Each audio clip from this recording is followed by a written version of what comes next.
Good morning, St. Francis, and good morning, people of God. It is Friday, the third day of October 2025. It is Friday of the 26th week of the year, the 26th week in Ordinary Time.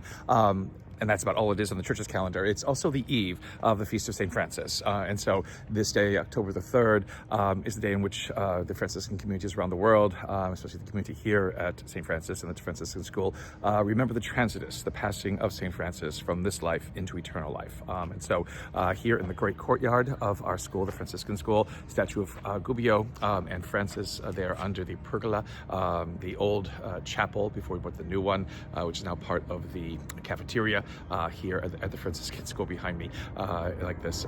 So we've just finished beginning the rubbing of Gubbio's nose, which is one of our traditions here at the Franciscan School on the Feast of St. Francis, to pray for continued wonder and beauty and success in the school year, and to continue growth as a community that is based upon the ideals of both Francis and Clare. So I just got finished with morning prayer. Now the school day begins. The readings for today, again, there's no special readings for the transit, but there are special. There's the passing of St. Francis is the reading for the transits, but that doesn't happen until tonight.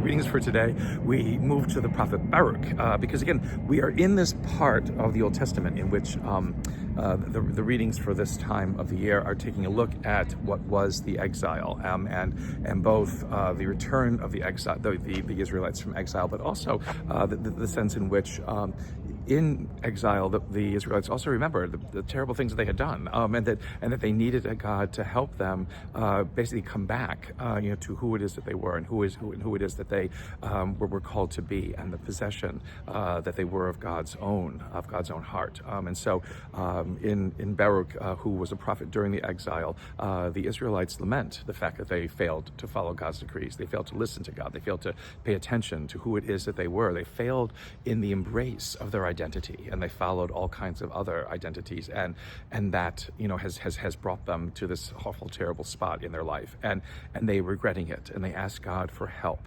Again, the whole idea of contrition, the whole idea of acknowledging of our failures and things like that is very important in our lives, but it just doesn't end there. So many people will just live a life constantly admitting their failures again and again and again, and that doesn't get you anywhere. It needs to move from that into recognizing the fact of a God who can bring you out of despair, who can bring you out of darkness, who can bring you out of the hole that you've dug yourself into, and allow you basically to see again what is possible, and to reclaim what it is that you have lost, to become again the person that God has created you to be.